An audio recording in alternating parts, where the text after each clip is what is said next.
Ẹ káàbọ̀ sí ìkànnì RMA Bàbá Yorùbá. Lónìí a ó tẹ̀síwájú lórí ìkíni wa.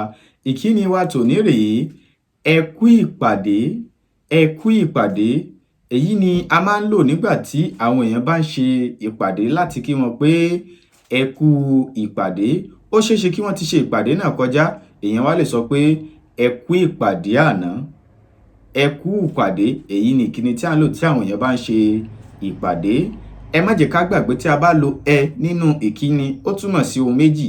Ó ṣeéṣe kó jẹ́ wípé ọ̀pọ̀lọpọ̀ ènìyàn là ń kí, tàbí kí ó jẹ́ pé ẹnìkan péré tó jẹ́ àgbàlagbà.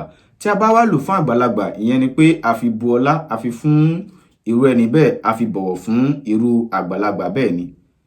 Èyí ni ìkíni wa tòní. Ẹ tún tẹ̀lé wa fún àkọ́tún mìíràn. Ẹ ṣé. RMA Bàbá Yorùbá TV.